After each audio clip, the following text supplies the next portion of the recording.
Hello friends, welcome back on apex classes digital platform. हम पढ़ रहे थे क्लास 12th का सेकंड लेसन भारतीय इतिहास के स्वर्णिम पृष्ठ, और आज का हमारा टॉपिक है चोल वंश के बारे में पढ़ेंगे। चोलकालीन शासक और उसकी शासन व्यवस्था के बारे में डिटेल से पढ़ेंगे।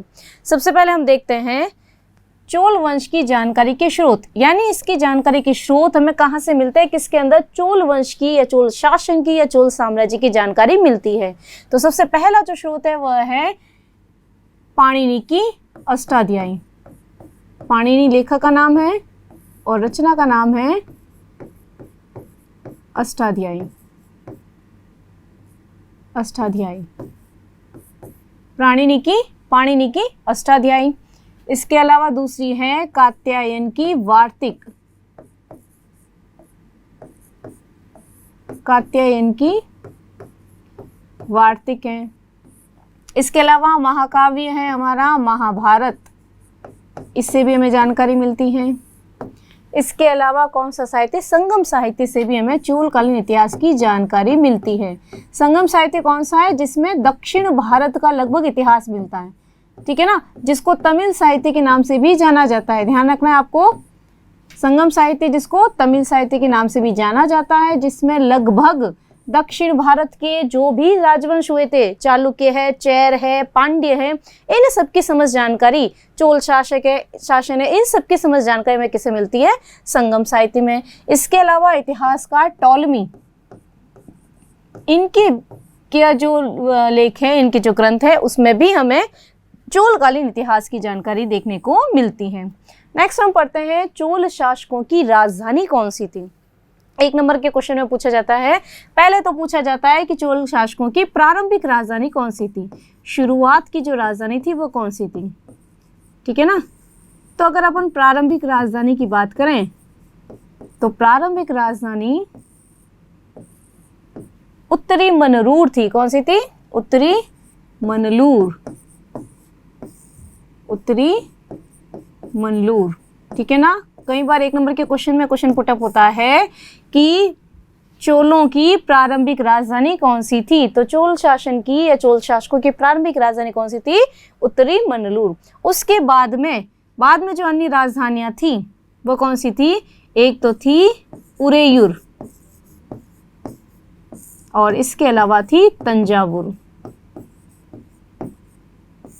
ये दो राजधानियां अन्य थी जो बाद के शासकों ने अपनी राजधानी उत्तरी मनलूर की जगह उरेयूर और तंजावुर पे स्थापित की थी। तो तीन राजधानियां हमें इसमें देखने को मिलती है, उत्तरी मनलूर, उरेयूर और तंजावुर। नेक्स्ट है चोलों का शासकीय चिन्ह क्या था। चोलों का शासकीय चिन्ह था बाघ। शासकीय चिन्ह यानी उनके जो भी शासकीय एक लोगो होता है किसी वंश का, तो चोलों का जो लोगो था, शासकीय जो चिन्ह था वह क्या था, बाघ था। ये भी एक नंबर के क्वेश्चन में पूछा जाता है कि चोल शासकों का प्रशासकीय या शासकीय चिन्ह कौन सा था, तो क्या आ जाएगा, बाघ आ जाएगा। नेक्स्ट हम देखते हैं अब चोल वंश के प्रमुख शासक कौन से थे। अब तमिल साहित्य साउथ साइड में हम देखते हैं तो सारे थोड़े बहुत नाम आपको थोड़े से टिपिकल लगेंगे, लेकिन अगर कंटिन्यू आप उसको रिपीट करते जाओगे, पढ़ते जाओगे, तो आपको नाम बोलने में आसानी रहेगी। सबसे पहला नाम देखते हैं उर्वफरे इलनजैत चैनी। क्या नाम है सबसे पहला, उर्वफरे इलनजैत चैनी, जो कि चोल वंश का संस्थापक माना जाता है, चोल वंश का प्रथम शासक माना जाता है, ठीक है ना। ये क्या है, चोल वंश का प्रथम शासक या राजा, ठीक है ना। इसको हम चोल वंश का संस्थापक भी कह सकते हैं, ठीक है। एक नंबर के क्वेश्चन में फर्स्ट क्वेश्चन बन गया यहाँ पर कि चोल वंश का प्रथम शासक या संस्थापक कौन था, तो उर्वफरे इलनजैत चैनी चोल वंश का प्रथम शासक था। इसका इतिहास में हमें एक ही बात के लिए प्रसिद्ध इसको देखने को मिलती है कि युद्ध में जो रथ प्रयोग में लिए जाते थे, बहुत ही सुंदर रथों का इसके द्वारा प्रयोग किया जाता था, तो उन सुंदर रथों के कारण इसको प्रसिद्धि मिली हुई है, इसके नाम को, किसकी, उर्वफरे इलनजैत चैनी की। तो क्या याद रखना है, इसकी महत्वपूर्ण जो उपलब्धि इसकी याद रखनी है कि युद्ध में प्रयुक्त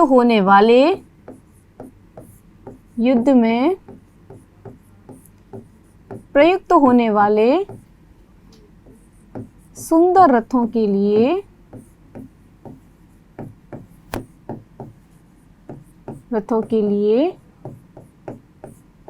प्रसिद्ध है। कौन, उर्वफरे इलनजैत चैनी। ठीक है, नेक्स्ट अपन को याद रखना है अगला शासक कौन था, करिकाल। उर्वफरे इलनजैत चैनी के बाद में नया शासक चोल वंश का शासक कौन बना, करिकाल बना। करिकाल ने जिस समय ये चोल वंश का सबसे एक महान शासक के रूप में इसको माना जा सकता है, इसको महान शासक कह सकते हैं। करिकाल ने अपने शासन काल में कावेरी नदी के मुहाने पर एक पुहार पतम, जिसको कावेरी पट्टनम कहा जाता है, उसकी स्थापना की थी। ठीक है ना, करिकाल इसी के लिए फेमस है कि इसके द्वारा कावेरी पट्टनम या पुहार पट्टनम की स्थापना की गई थी। कहाँ पर, कावेरी नदी के तट पर। तो करिकाल का क्या लिखेंगे, इसने कावेरी नदी के तट पर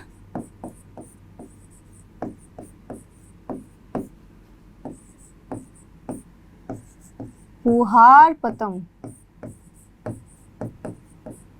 पतन, जिसको कावेरी पट्टनम भी कहा जाता है, जो बंदरगाह है, ठीक है ना, कावेरी पट्टनम, जो कि तमिलनाडु के बॉर्डर पर मिलेगा आपको। ठीक है ना, पुहार पतन या कावेरी पट्टनम की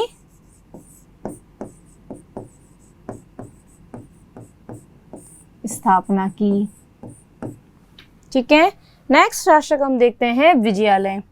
विजयालय को ऐसा माना जाता है कि चोल साम्राज्य का द्वितीय संस्थापक, पहला संस्थापक तो किसको माना हमने, उर्वफरे इलनजैत चैनी को माना है, लेकिन द्वितीय क्योंकि इसके काल में ही चोल साम्राज्य था जो था वो उसका विस्तार क्षेत्र जो था, साम्राज्य क्षेत्र था जो और ज्यादा बढ़ गया था, इसलिए इसको चोल साम्राज्य का द्वितीय संस्थापक माना जाता है।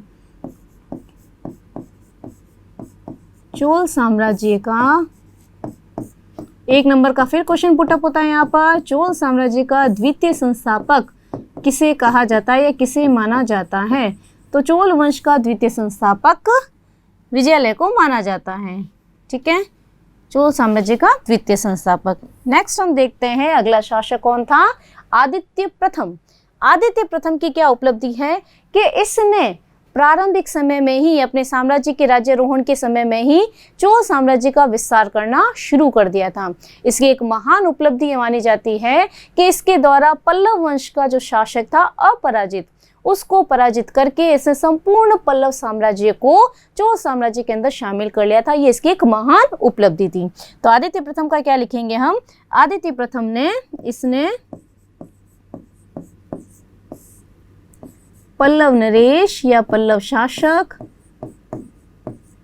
क्या नाम था उसका, अपराजित, नाम ही है अपराजित, बाकी तो पराजित हो गया ये, है ना। इसने पल्लव नरेश अपराजित को पराजित कर इसमें हत्या कर दी थी इसकी। ठीक है ना, पराजित कर मार डाला और संपूर्ण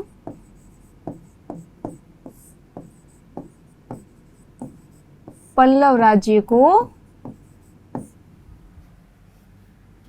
अपने साम्राज्य में या चोल साम्राज्य में मिला लिया। चोल साम्राज्य में मिला लिया।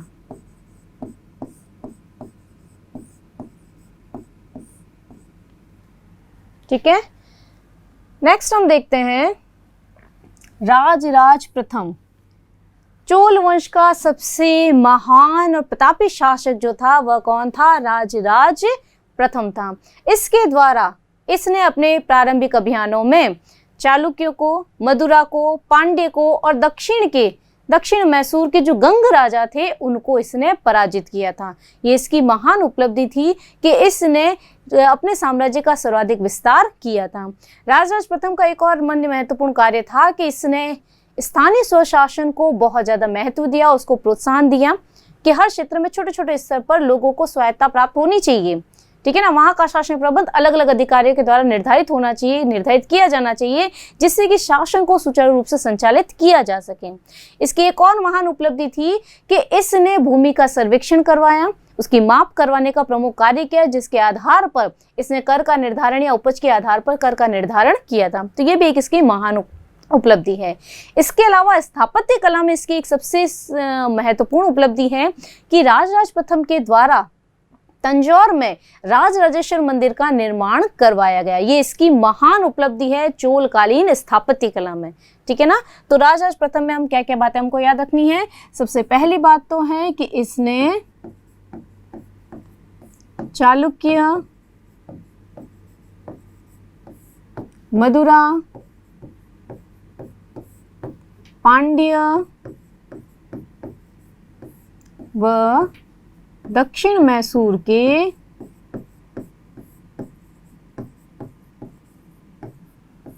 गंग राजाओं को पराजित किया।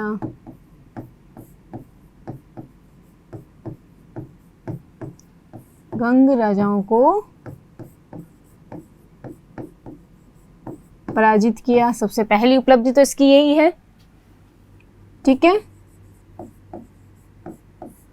दूसरी उपलब्धि इसमें क्या पढ़ी अपन ने कि इसके द्वारा भूमि का सर्वेक्षण किया गया। इसके द्वारा भूमि का सर्वेक्षण किया गया। इसके अलावा इसने स्थानीय स्वशासन को प्रोत्साहन दिया। स्थानीय स्वशासन को प्रोत्साहन दिया।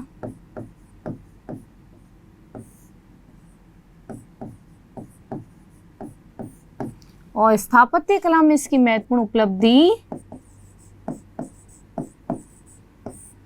स्थापत्य कला में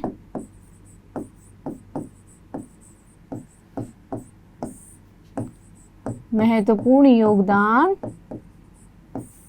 तंजौर में। कहाँ है तंजौर? मैप में आपसे पूछा जा सकता है। तंजौर है तमिलनाडु में।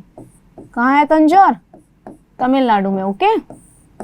तंजौर में राजराजेश्वर, देखो नाम से याद हो जाएगा, राजराज प्रथम ने कौन से मंदिर का निर्माण किया? राजराजेश्वर मंदिर। 1 नंबर में इंपॉर्टेंट क्वेश्चन पूछा जाता है कि राजराजेश्वर मंदिर का निर्माण किसके द्वारा और कहाँ किया गया? तो राजराजेश्वर मंदिर का निर्माण तंजौर में किया गया। किसके द्वारा? राजराज प्रथम के द्वारा। एक चीज और ध्यान रखनी है कि राजराजेश्वर मंदिर को ही बृहदेश्वर मंदिर के नाम से भी जाना जाता है। तो कंफ्यूज नहीं होना है। कई बार कंफ्यूज करने के लिए स्टूडेंट को ऐसे पूछा जाता है कि बृहदेश्वर मंदिर का निर्माण किसने और कहाँ करवाया, ठीक है। तो कंफ्यूज नहीं होना है आपको। बृहदेश्वर मंदिर और राजराजेश्वर मंदिर सेम है, एक ही चीज है, नाम अलग अलग है, ठीक है ना। तो बृहदेश्वर मंदिर का निर्माण तमिलनाडु तंजौर में राजराज प्रथम के द्वारा करवाया गया।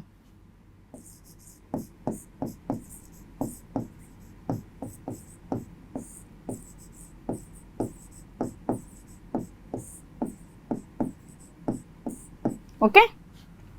नेक्स्ट शासक आता है राजेंद्र प्रथम। राजेंद्र प्रथम भी इस वंश का महान प्रतापी शासक था। इसने काफी सारे अपने साम्राज्य का विस्तार किया। जैसे सबसे पहले हम बात करते हैं, इसने अपने प्रारंभिक अभियानों में चालुक्यों, पांड्यों और चेर के साथ में युद्ध किया, उनको परास्त किया और उनके साम्राज्य को अपने साम्राज्य में मिला लिया। इसके बाद देखते हैं इसकी महान उपलब्धि। इसने 1017 ईस्वी में श्रीलंका का जो राजा था महेंद्र पंचम, उसको पराजित करके श्रीलंका का क्षेत्र भी चोल साम्राज्य के अंदर मिला लिया था। इसके अलावा इसकी महान उपलब्धि है बंगाल का जो पाल शासक था महिपाल, उसको भी इसने पराजित करके पूरी भारत का जो क्षेत्र था उसको चोल साम्राज्य के अंतर्गत मिला लिया था। इसके अलावा गंगा घाटी का जो अभियान था उसमें भी इसने सफलता प्राप्त की और उस सफलता के दौरान ही इसने गंगेकोंड चोल की उपाधि धारण की थी। किसने? राजेंद्र प्रथम ने। 1 नंबर का क्वेश्चन पूछा जाता है कई बार कि गंगेकोंड चोल की उपाधि किस शासक के द्वारा धारण की गई थी? तो गंगेकोंड चोल की उपाधि धारण की थी राजेंद्र प्रथम ने। और इसी के उपलक्ष्य में उसने अपनी एक नई राजधानी बसाई थी जिसका नाम था गंगेकोंड चोलपुरम। और इसी राजधानी में किसानों के लिए, कृषि कार्य के लिए, सिंचाई की व्यवस्था के लिए एक चोल गंगम तालाब का निर्माण भी करवाया गया।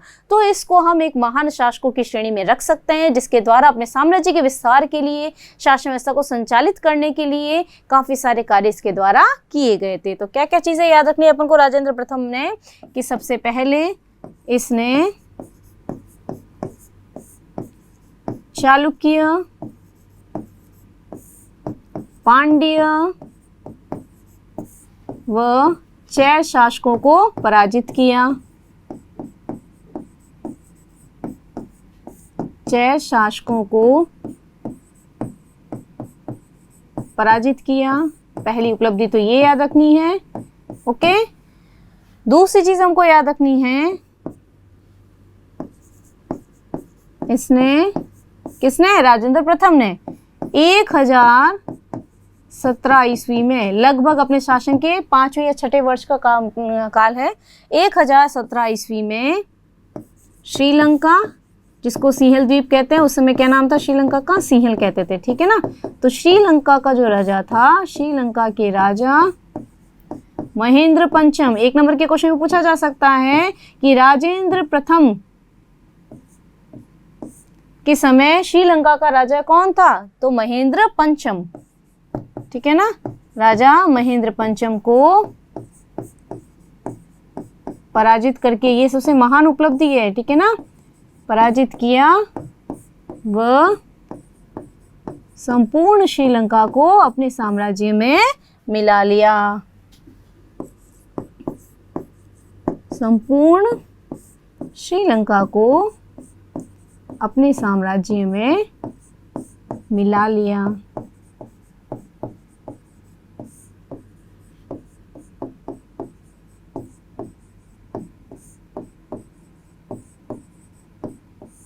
ओके, नेक्स्ट याद रखना है, राजेंद्र प्रथम ने पूर्वी भारत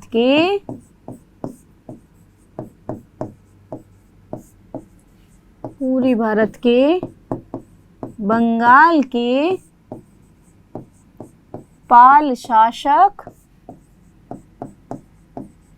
महिपाल को, पाल शासक का नाम क्या है, महिपाल। देखो ये सारे शासकों के नाम आपको याद होना चाहिए। श्रीलंका का शासक कौन था उस समय, राजा महेंद्र पंचम, और बंगाल का शासक कौन था उस समय, महिपाल, ठीक है ना। पाल शासक महिपाल को पराजित किया।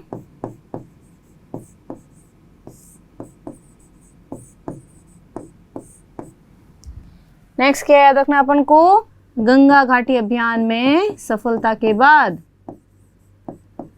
गंगा घाटी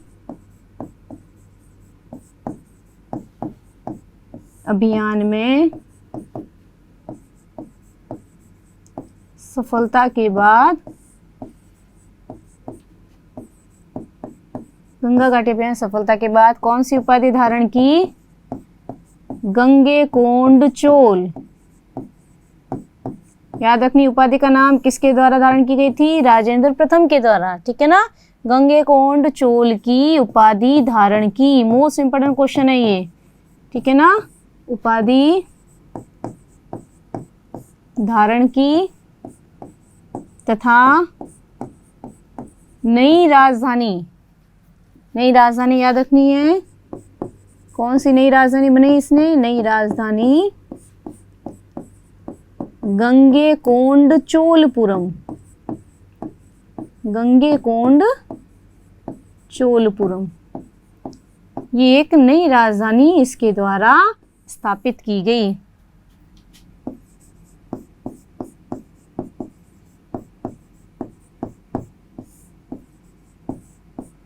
स्थापना की गई, और यही राजधानी के पास में ही चोल गंगम, ठीक है ना, सिंचाई के लिए, ठीक है ना, चोल गंगम तालाब का निर्माण करवाया गया। तालाब का निर्माण करवाया गया। तो ये भी चोल वंश का जो था एक महान प्रतापी शासक था, ठीक है। नेक्स्ट हम देखते हैं, ये सारी याद रखनी है आपको। एक तो उपाधि याद रखनी है, उपाधि कई बार पूछी जाती है कि गंगैकोंड चोल की उपाधि किसके द्वारा धारण की गई थी, तो कौन था, राजेंद्र प्रथम के द्वारा। ठीक है, उस समय श्रीलंका का शासक कौन था, महेंद्र पंचम था। पाल शासक कौन था, महिपाल था। ठीक है ना, ये सारे याद रखना है। नेक्स्ट अपन को याद रखना है राजाधिराज प्रथम। राजाधिराज प्रथम जो था, इसकी क्या उपलब्धियां हैं, इसकी एक महान उपलब्धि है। सबसे पहले इसकी उपाधि याद रखनी है। कल्याणी पर विजय प्राप्त करने के बाद, कल्याणी जो जगह है, तो कल्याणी पर विजय प्राप्त करने के बाद, विजय प्राप्त, उपाधि सबकी अच्छे से याद रखनी है आपको। ठीक है ना, प्राप्त करने के बाद, कल्याणी पर विजय प्राप्त करने के बाद इसने विजय राजेंद्र की उपाधि धारण की। कौन सी उपाधि धारण की, विजय राजेंद्र, विजय राजेंद्र की उपाधि धारण की।